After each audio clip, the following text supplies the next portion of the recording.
Hi. I went through a church move about 3 years ago, and I didn't know anyone in the church, and God just continued to bring people, the right people that I have many things in common with, at least in ministry, and He just put them in my path, and one of them is one of my close friends, and she is like the complete opposite of me. She loves to go out and hang out, and I am content staying at home reading a book or watching a movie. She likes to say hi to everyone. She's definitely a connector, and I am not. So sometimes I don't realize that I may be neglecting her, or she may feel neglected from me because she likes that a continual system of conversation and openness.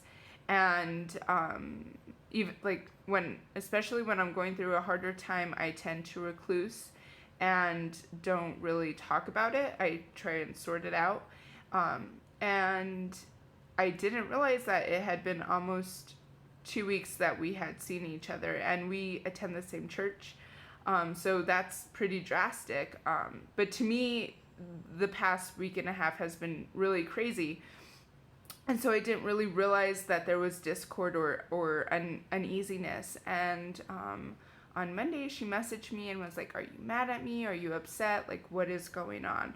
So I thought that this assignment was perfect because there was discord between us. Even though I didn't intentionally do it,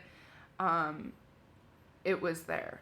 And as we met for dinner, I told her I'm so sorry. I apologized that I hadn't been available for her, or at least it seemed that I wasn't available for her.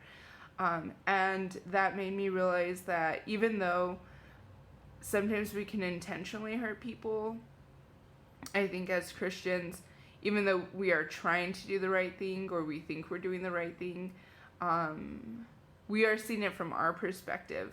And unlike God, who can see all perspectives and understand the depths of our hearts, we cannot. We are limited. And we can cause harm. And we have to be able to humble ourselves and say, whether or not we intentionally meant the harm, we have to be able to bring that shalom back into the relationship. And so we met.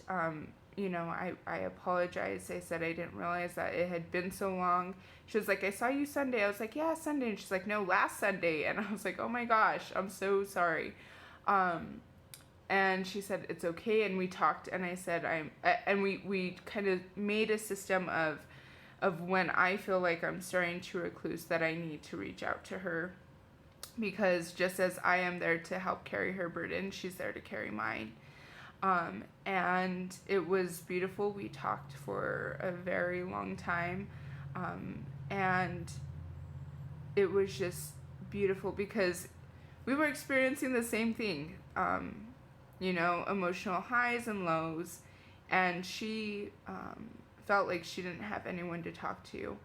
And here I am going through the same thing, like pretty similar stuff. And I didn't feel like I had anyone to talk to, but I didn't want to talk to anyone. And God was just revealing, like, anything that I'm going through, I'm not supposed to be going through it alone. He has brought beautiful people into my life to come alongside me and live this Christian life with them.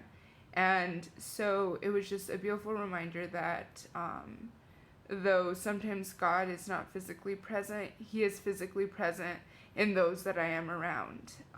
His Holy Spirit dwells within them, and that is a way that He is close to us. And so I was just encouraged to continue to reach out in hardship and be available in hardship as well, because the Holy Spirit dwells in me, and He wants to be present in times of need for others.